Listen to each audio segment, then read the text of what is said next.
কাটাইছি Umayya ভাই কান্দা কাটে গিতা আব্বা কো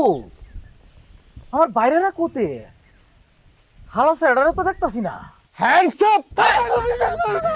আমার কোনো দোষ নাই স্যার স্যার আমি জানি নাই পারি কারি না জানি না স্যার আমি ইচ্ছা করে স্যার মিয়া এই মাসে ডর দেয় মিয়া ফালতু দুলা ভাই এইটু কলজিয়া আজ মুরার কলজিয়া আপনার কলজিয়ার চাইতে বড় এই কলজিয়া লই চুরিও করেন আমার কলজার কেটে দেখছো আজকে যে ঘটনা ঘটাইছি এটা যদি তুমি শুনো তো তাস্কি মেনে পড়ে যাইবা মিরাজ জি আছে না দোয়ানো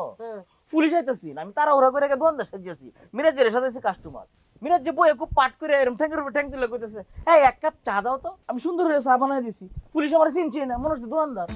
আচ্ছা মুমিন না কু মোমিনারে পুলিশে ধরে নিয়ে গেছে।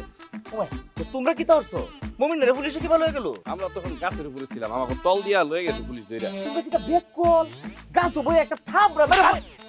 এই ভাই ভাই কি করতেছেন আপনি? আরে কইতেছি এবার তুমি মুমিন রে পুলিশের কাছে একবার পারছো না এইরকম বুদ্ধি থাকলেই তো তার লল হতে জ্বলা হয়ে এটা যায় মন ডাই লইলে হেকালি মাথা চুলটা লইয়ে কথা কইছো ঠিকই তো কইছি। তা কথা খারাপ কইছি মমিন নিয়ে জেলে গেছে ওয়ান জেলে বইয়া ওয়ান পুলিশের পিটান খাইবে মোরা বাড়ি যাই গরম ভাত খাম পরের পোলার লাগে মগো অত নাচার দরকার আছে সেইটাই তো, ওরে বাসাইতে গেলে সবগুলা থানায় যাইতাম। এখন আপনি ভাত খাইবেন শোল্ডার মধ্যে তো একটা চোরই ফকির গুস্তু নাই এখন আপনি ভাত খাইবেন খালি খাওন খাওন মারাইতেছে কই যায় ফেডো আডে তোমার পাকস্থলী তো গুড়ালির মধ্যে হেঙ্গো পাকস্থলী লয়ে খালি গরম ভাত খাওন চা যন্ত্রণার মধ্যে পড়ে গেলাম দেখছো বউটা কিভাবে কাঁদতেছে হ্যাঁ পোলাটা নতুন মাত্র বিয়া করছে কাল রাতে কি দরকার ছিল পোলাটারে নিয়ে চুরি করতে যাওয়া এই আম্মা চুপ করো তো